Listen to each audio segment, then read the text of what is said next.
Home మినిస్టర్గా గడ్డం ప్రసాద్ కుమార్ మంత్రివర్గ విస్తరణలో గడ్డంకు బెట్ ఖాయం. ఉమ్మడి రంగారెడ్డి జిల్లాకు గోల్డెన్ ఛాన్స్. మరి మిగతా రేసులో ఉన్నటువంటి వారి పరిస్థితి ఏంటి? Watch this video.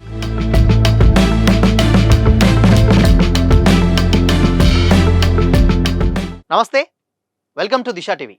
Speaker Gaddam ప్రసాద్కు గోల్డెన్ ఛాన్స్ రాబోతున్నదా? ప్రస్తుత రాష్ట్ర క్యాబినెట్లో ఇప్పటి వరకు ప్రాతినిధ్యం లేని ఉమ్మడి రంగారెడ్డి జిల్లాకు కీలక పదవి దక్కనుందా అంటే అవుననే సమాధానాలు వినిపిస్తున్నాయి. స్పీకర్ గడ్డం ప్రసాద్కు క్యాబినెట్లోకి తీసుకొని ప్రియారిటీ పోర్ట్ఫోలియోగా భావించేటువంటి హోంశాఖ బాధ్యతలు అప్పగించే అవకాశం ఉన్నట్లు ప్రచారం జరుగుతుంది. ఈ మేరకు కాంగ్రెస్ అధిష్టానం ప్రసాద్కు సంకేతాలు ఇచ్చినట్లు తెలిపింది. గత వారం స్పీకర్ గడ్డం ప్రసాద్ ఢిల్లీలో కాంగ్రెస్ కీలక నేత రాహుల్ గాంధీని కలిశారు.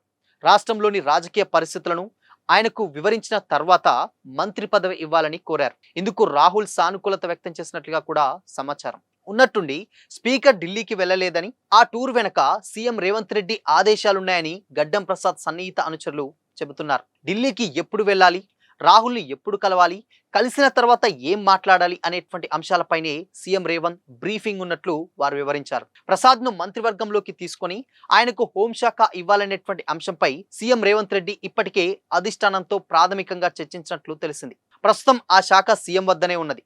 మంత్రివర్గ విస్తరణ తర్వాత ఆ శాఖను ఎవరికో ఒకరికి అప్పగించక తప్పదు. అందులో భాగంగా తనకు సన్నిహితంగా ఉండేటువంటి ప్రసాద్కు హోంశాఖ ఇవ్వడానికి సీఎం రేవంత్ మొగ్గు చూపుతున్నట్లు తెలుస్తుంది. స్పీకర్ పదవి నుంచి తప్పించి ప్రియారిటీ లేని శాఖ ఇవ్వడం వల్ల రాజకీయ విమర్శలు వచ్చేటువంటి అవకాశం ఉందని, హోంశాఖ అప్పగిస్తే విమర్శలకు ఛాన్స్ ఉండదనే అభిప్రాయంతో ఏఐసిసి ఉన్నట్లు సమాచారం. క్యాబినెట్ లోకి ప్రసాద్ కుమార్ ను తీసుకుంటారని సంకేతాలు రావడంతో ఆయన సన్నిహితులు సంతోషం వ్యక్తం చేస్తున్నారు. ప్రసాద్ అన్నను క్యాబినెట్ లోకి తీసుకొని హోం మంత్రి పదవి ఇస్తారు.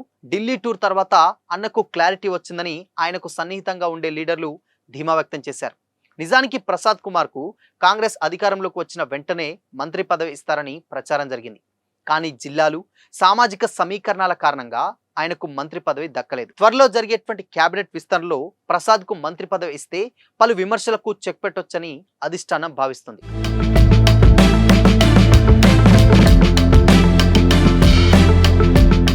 ఉమ్మడి రంగారెడ్డి జిల్లా నుంచి క్యాబినెట్ లో ప్రాధాన్యత లేని విమర్శ ఉంది. ఇక్కడ నుంచి రెడ్డి సామాజిక వర్గానికి చెందిన ఇద్దరు ఎమ్మెల్యేలు మంత్రి పదవి కోసం పోటీ పడుతున్నారు. వారిలో ఎవరికి అవకాశం ఇచ్చినా మళ్ళీ రెడ్లకే ప్రియారిటీ ఇస్తున్నారని విమర్శలు వచ్చేటువంటి ఛాన్స్ ఉంటుంది. అందుకే ప్రసాద్ను క్యాబినెట్లోకి తీసుకోవడం వల్ల ఎలాంటి ఇబ్బందులు ఉండవని అభిప్రాయంతో అధిష్టానం ఉన్నట్లు తెలుస్తుంది. ప్రస్తుతం ముఖ్యమంత్రి రేవంత్ రెడ్డి వద్ద ఉన్నటువంటి హోంశాఖ ఇప్పుడు ఆ పదవికి గడ్డం ప్రసాద్ ని అన్ని విధాలుగా అర్హుడని కూడా కొందరు కాంగ్రెస్ నేతల మాట. దీనికి తోడు రంగారెడ్డి జిల్లా నుంచి ఆ పార్టీ ఎమ్మెల్యేలు మల్రెడ్డి రంగారెడ్డి మంత్రి పదవి ఆశిస్తున్నారు. ఈ నేపథ్యంలో ప్రసాద్ అయితే కరెక్ట్ అని కూడా అంటున్నారట. అదే టైంలో నల్గొండ జిల్లా నుంచి రాజగోపాల్ రెడ్డి సైతం మంత్రి పదవి రేసులో ఉన్నారు. అయితే ఇప్పుడున్నటువంటి పరిస్థితులలో ఇప్పుడు ఈ ఏదైతే హోంశాఖ ఏదైతే ఉందో అది ప్రసాద్ కుమార్కి ఇస్తే ఎంతో కొంత విమర్శలు లేకుండా డెఫినెట్గా ఉండొచ్చు అనేటువంటి ఛాన్సెస్ అయితే స్పష్టంగా కనిపిస్తున్నాయి. ఒకవేళ ఇప్పుడు ఆయన స్పీకర్ కాబట్టి దాని నుంచి తప్పించి మిగతా నార్మల్ ఏదైనా నార్మల్ శాఖలు ఇచ్చుంటే డెఫినెట్గా కొంచెం విమర్శలు ఎదుర్కొనేటువంటి ఛాన్సెస్ ఉంటుంది. లేదంటే ఇప్పుడు అదే నియోజకవర్గం అదే జిల్లాకు సంబంధించినటువంటి ఎవరికైనా మంత్రి పదవి మల్రెడ్డి రాజరెడ్డి లాంటి వాళ్ళకి ఇస్తే మళ్ళీ ఒక రెడ్డి సామాజిక వర్గపు సంబంధించినటువంటి ఇంకొక వ్యక్తికే మళ్ళీ మంత్రి పదవి ఇస్తున్నారనే విమర్శ సైతం లేకపోలేదు. ఎందుకంటే అక్కడ రేవంత్ రెడ్డి ఉన్నారు కాబట్టి. సో ఇలా అన్ని విధాలుగా క్యాలిక్యులేట్ చేసుకొని సో ఇప్పుడు ఆ హోంశాఖ ఏదైతే ఉందో అది ప్రసాద్ కుమార్కి ఇస్తే డెఫినెట్గా ఎంతో కొంత మేలు జరుగుతుంది. అండ్ విమర్శలకు కూడా చెక్ పెట్టొచ్చు. అండ్ దాని తర్వాత ఇక్కడ ప్రతిపక్షాల నుంచి కూడా మొత్తం ఒకే సామాజిక వర్గానికి సంబంధించినటువంటి మంత్రి పదవులు ఇస్తున్నాడు రేవంత్ అని తన మీద కూడా విమర్శలు రాకుండా ఉండటానికి ఇలాంటి ఒక ఏదైనా ఉండొచ్చు. కానీ బట్ ఏదేమైనప్పటికీ కూడా ఇప్పుడున్నటువంటి పరిస్థితులలో అన్ని విధాలుగా అర్హుడైనటువంటి గడ్డం ప్రసాద్ కుమార్కే ఈ హోంశాఖ బాధ్యతలు అప్పగించేటువంటి ఆలోచనలు ప్రభుత్వం ఉన్నట్లయితే తెలుస్తుంది. సో చూడాలి మరి దీని మీద ఇన్ కేస్ అఫీషియల్ అనౌన్స్మెంట్ అయితే రాలేదు. కానీ ఎక్కువగా సన్నిహిత వర్గాల నుంచి వస్తున్నటువంటి సమాచారం ప్రకారం ఈ ఇద్దరు ఏదైతే ఇప్పుడు మరి నల్గొండ జిల్లా నుంచి ఆబ్వియస్‌గా రాజగోపాల్ రెడ్డి బరిలో ఉన్నారంటే రేస్‌లో ఉన్నారు. నాకు కూడా కావాలని ఆయన ఫైట్ చేస్తున్నారు.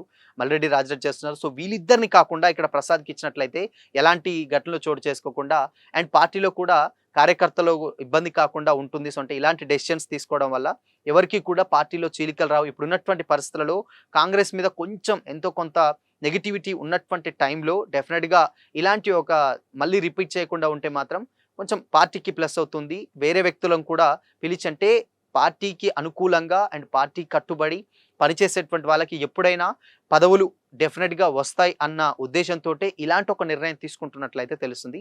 సో చూడాలి మరి దీని మీద అఫీషియల్ అనౌన్స్‌మెంట్ ఎప్పుడొస్తుంది? అధికారిక ప్రకటన అయితే తొందరలో వెలువడేటువంటి ఛాన్సెస్ ఉన్నాయని కూడా సన్నిహిత వర్గాలైతే చెబుతా ఉన్నారు.